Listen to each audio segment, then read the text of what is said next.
செபதேயுவின் மனைவி தம் மக்களோடு ஒரு வேண்டுகோள் விடுக்குமாறு இயேசுவிடம் வந்து பணிந்து நின்றார். உமக்கு என்ன வேண்டும் என்று இயேசு அவரிடம் கேட்டார். அவர், நீர் ஆட்சி புரியும் போது என் மக்களாகிய இவர்கள் இருவருள் ஒருவன் உமது அரியணையின் வலப்புறமும் இன்னொருவன் இடப்புறமும் அமரச் செய்யும் என்று வேண்டினார். அதற்கு இயேசு, நீங்கள் என்ன கேட்கிறீர்கள் என உங்களுக்கு தெரியவில்லை. நான் குடிக்கப் போகும் துன்பக்கிண்ணத்தில் உங்களால் குடிக்க இயலுமா என்று கேட்டார். அவர்கள், எங்களால் இயலும் என்றார்கள். அவர் அவர்களை நோக்கி, ஆம், என் கிண்ணத்தில் நீங்கள் குடிப்பீர்கள்.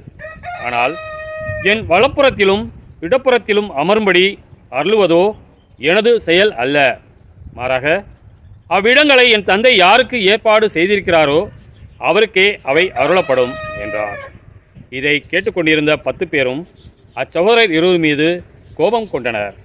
இயேசு அவர்களை வரவழைத்து, பிற இனத்தவரின் தலைவர்கள் மக்களை அடக்கி ஆளுகின்றனர். உயர் குடிமக்கள் அவர்கள் மீது தங்கள் அதிகாரத்தை காட்டுகிறார்கள். இதை நீங்கள் அறிவீர்கள்.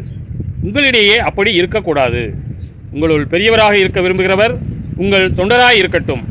உங்களுள் முதன்மையானவராக இருக்க விரும்புகிறவர் உங்களுக்கு பணியாளராக இருக்கட்டும்.